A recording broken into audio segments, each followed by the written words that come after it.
आप सभी लोगों का स्वागत है जय हो स्टडी न्यूज़ पर। और जो महत्वपूर्ण खबर हैं उनके एनालिसिस को देखते हैं जो आपके परीक्षा के लिए बहुत ज़्यादा उपयोगी हैं। और कुछ कॉन्सेप्ट ऐसे हैं जिसे हम बाद में भी देखना चाहेंगे एनालिसिस के द्वारा। तो वो अलग से अगर आप बताएंगे तो वो सामने से बोर्ड पर आके जो डिटेल इशू है वो मैं आप लोगों के सामने बताऊंगा, बात रखूंगा। उसमें सबसे इम्पॉर्टेंट है जैसे इलेक्शन कमीशन को लेके जो न्यूज़ चल रही है, सिटीजनशिप अमेंडमेंट एक्ट जो आपका नागरिक संशोधन अधिनियम है, इन सब मुद्दों को हम लोग समय समय पर देखते रहेंगे। तो उसके लिए आपका जो भी रिएक्शन होगा ज़रूर एक बार बताइएगा कि ये आइडिया कैसा है, इसमें क्या किया जा सकता है। जल्द ही वो भी आप लोगों के लिए सामने से आके बोर्ड पे शुरुआत होने वाली है। चलिए देखिए, सबसे पहले आपके सामने ये है, ऑस्कर अवार्ड का एक न्यूज़ है। अब ये ओपेनहाइमर का जैसे कि पहले से ही चांस था कि काफ़ी इन्हें ऑस्कर अवार्ड मिलना है और वही हुआ भी। आप देख सकते हैं कि 7 अवार्ड इन्हें मिला है ओपेनहाइमर को। और पुअर थिंग्स जो मूवी है उन्होंने लगभग 4 ऑस्कर अवार्ड जीते हैं। तो आजकल सिर्फ प्रीलिम्स के लिए अगर आप देखेंगे तो आप किसी फर्स्ट को ही या सबसे अधिक को ही याद करके या समझ के सिर्फ एग्ज़ाम में नहीं जा सकते हैं। उसके साथ आपको जो सेकंड नंबर पे उसके साथ साथ अगर कोई न्यूज़ है इंपॉर्टेंट, उस पर भी आपको ध्यान देना पड़ेगा। तो देखिए यहाँ पे सबसे पहले क्या लिखा हुआ है, जो इंपॉर्टेंट है वो मैंने अंडरलाइन कर दिया है, फिर भी आप लोग इस पीडीएफ को देख के आराम से रिवाइज कर सकते हैं। देखिए इसमें सबसे पहले हमें ये जानना है कि ये ऑस्कर अवार्ड कौन सा है। 96वां ऑस्कर अवार्ड है, तो 96th ऑस्कर अवार्ड सेरेमनी थी ये। यहाँ पर आप देख सकते हैं कि ओपेनहाइमर ने जहाँ 7 अवार्ड्स अपने नाम किए, वही पुअर थिंग्स को 4 अवार्ड्स मिले हैं ऑस्कर के। ऑस्कर में सर्वश्रेष्ठ निर्देशन यानी कि बेस्ट डायरेक्टर का जो अवार्ड है वो ओपेनहाइमर के क्रिस्टोफर नोलन को मिला है। तो बेस्ट डायरेक्टर इंपॉर्टेंट होते हैं, बेस्ट एक्टर और बेस्ट एक्ट्रेस, ये तीन आप याद कर लीजिए, बहुत है। उसके बाद क्या लिखा हुआ है, वहीं सर्वश्रेष्ठ अभिनेता अवार्ड फिल्म के अभिनेता सिलियन मर्फी व सर्वश्रेष्ठ सपोर्टिंग अभिनेता का सम्मान रॉबर्ट डाउनी जूनियर ने जीता। तो यहाँ पर आप ये भी देख लीजिएगा, जो सपोर्टिंग एक्टर है रॉबर्ट जूनियर, इनके बारे में भी देख लीजिएगा। वहीं पर पुअर थिंग्स की जो एक्ट्रेस थी एम्मा स्टोन, एम्मा स्टोन को पुअर थिंग्स के लिए सर्वश्रेष्ठ अभिनेत्री का अवार्ड मिला है। तो बस इतना आपके लिए जानना जरूरी था। चलिए अगला देखते हैं न्यूज़ कौन सा है। देखिए ये एक इम्पॉर्टेंट अभी रिपोर्ट आया है जिसमें यह बताया गया है कि भारत दुनिया का सबसे बड़ा हथियार आयातक देश बन चुका है, यानी कि India has become the largest importer of weapons in the world. ये स्वीडन का एक रिसर्च इंस्टीट्यूट है, शोध संस्थान है। इसका नाम है Stockholm International Peace Research Institute, जो अक्सर आप लोगों ने सिप्री के नाम से सुना होगा। तो ये स्वीडन का है।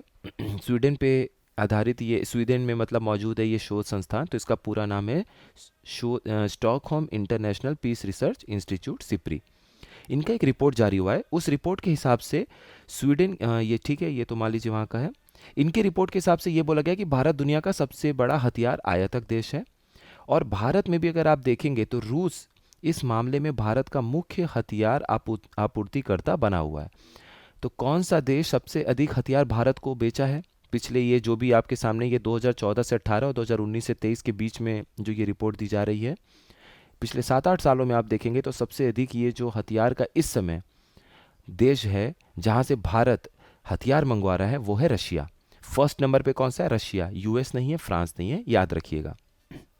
उसके बाद भारत के कुल हथियार आयात की 36% यानी कि एक तिहाई से भी अधिक आपूर्ति रूस की ओर से की जाती है। ठीक है, बस इतना भी आपको पता है तो ठीक है। इसमें 3 चीज़ पता होनी चाहिए। Stockholm International Peace Research Institute के हिसाब से कौन सा देश दुनिया में सबसे अधिक हथियारों का इंपोर्ट कराता है, आयात कराता है? उसका उत्तर है भारत।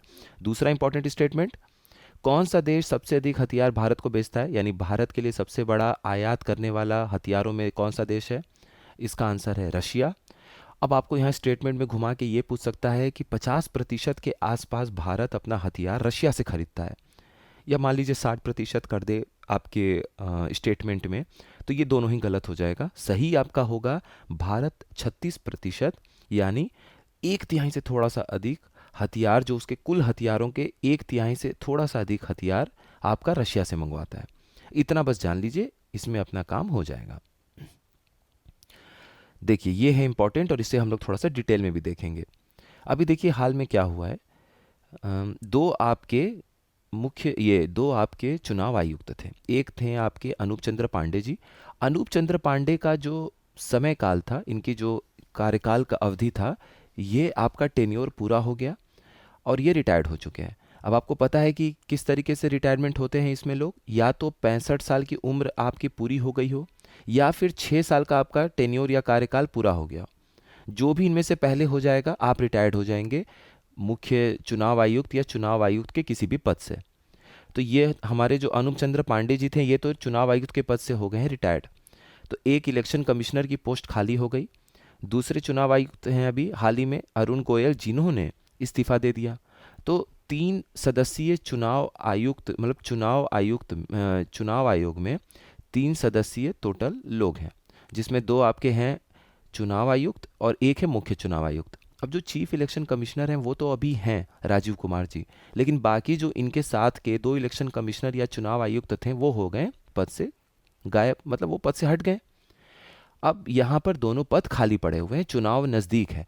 तो अब इनकी जो बैठक हो रही है 14 तारीख को, इसमें प्रधानमंत्री की अध्यक्षता में ये एक बैठक हो रही है। इसमें आपके लीडर ऑफ अपोजिशन रहेंगे जो लोकसभा में इस समय हैं अधीर रंजन चौधरी जी, और उनके साथ में कोई एक केंद्रीय मंत्री होंगे जिनको प्रधानमंत्री चुनेंगे कि आप इस बैठक में बैठेंगे, नॉमिनेट किए जाएंगे, उनके द्वारा नामांकित किए जाएंगे प्रधानमंत्री के द्वारा। अब इस 3 सदस्यीय चयन समिति को इन दोनों ही चुनाव आयुक्तों को खोजना है, इनको मतलब अपॉइंट करना है, नियुक्त करना है। अब हम इस प्रक्रिया को थोड़ा सा समझने की कोशिश करते हैं कि आखिर ये हुआ क्या है, अब होगा क्या।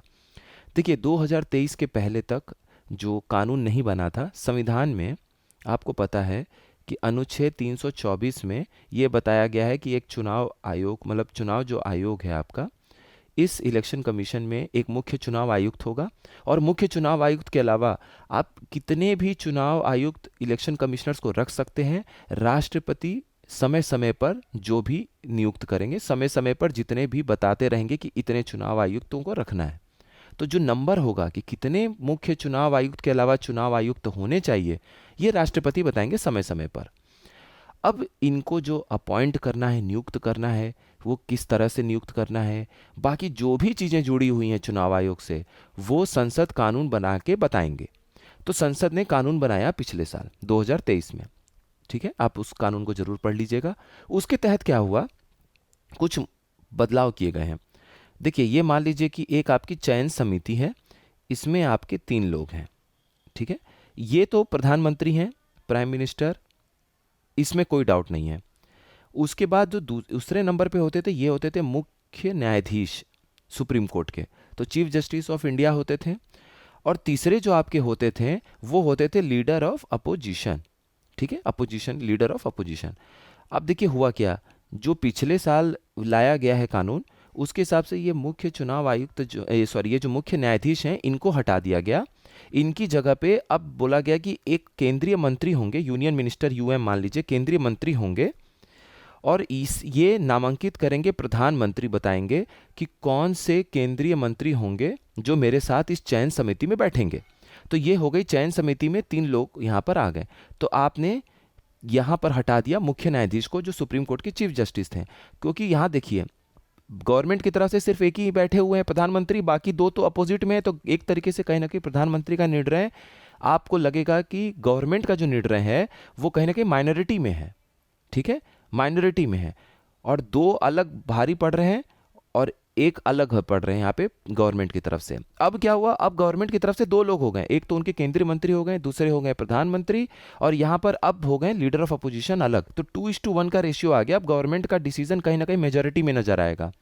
एक तो ये बदलाव हुआ। अब आपको बताते हैं कि कैसे चुनाव आयुक्तों की नियुक्ति की जाती है।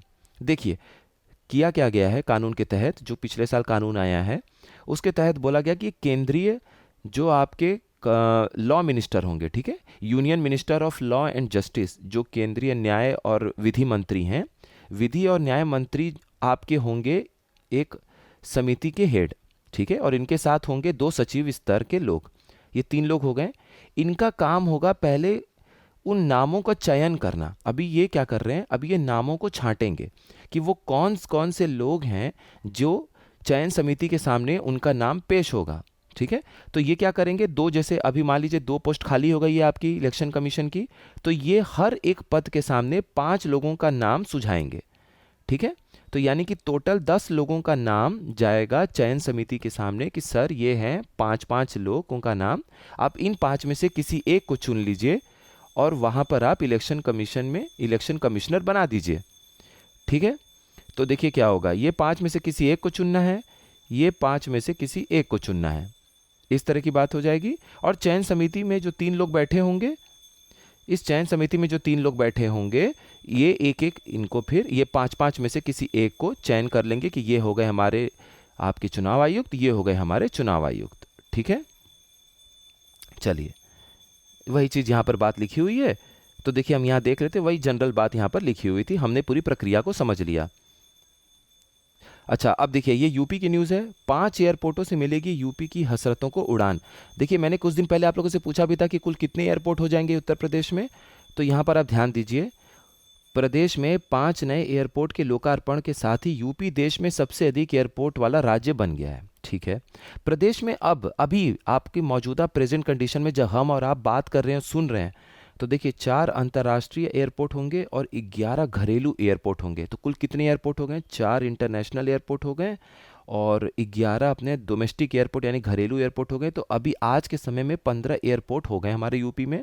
अब सुनिए, अब देखिए यहाँ पे भी यही बात लिखा हुआ है कि यहाँ पे भी वही बात लिखा हुआ है कि 4 अंतर्राष्ट्रीय एयरपोर्ट हो गए और 11 घरेलू एयरपोर्ट हो गए। और अब यहाँ पर क्या लिखा हुआ है, इसके बाद देखिए नोएडा इंटरनेशनल एयरपोर्ट जेवर जो है निर्माणाधीन है। तो अब आपके पास कुल कितने एयरपोर्ट हो जाएंगे? 5 इंटरनेशनल एयरपोर्ट हो जाएंगे। ठीक है, ये 5 इंटरनेशनल एयरपोर्ट हो जाएंगे और यहाँ पर 11 जो घरेलू एयरपोर्ट है, इसमें आप 5 ये और जोड़ लीजिए। सहारनपुर में एक एयरपोर्ट बन रहा है, सोनभद्र में बन रहा है, ललितपुर में बन रहा है, मेरठ में बन रहा है और पलिया एयरपोर्ट बन रहा है। पलिया एयरपोर्ट जो है आपका ये लखीमपुर खीरी में है। तो 5 ये बन जाएंगे नए। ठीक, जब 5 ये बनेंगे तो घरेलू कितने हो जाएंगे? 11 और 5 16 और 4 अंतर्राष्ट्रीय एयरपोर्ट हैं और एक बन जाएगा जेवर, तो कितने हो जाएंगे? 5 अंतर्राष्ट्रीय एयरपोर्ट। तो अब 16 5 कितने हो जाएंगे? 21। आप बजट उठा के देखिएगा, बजट के दौरान भी समाचार पत्रों में जो मुख्यमंत्री जी का स्टेटमेंट आया हुआ है उसमें भी उन्होंने यही बोला है कि 21 एयरपोर्ट टोटल हमारे यूपी में बन जाएंगे आने वाले भविष्य में।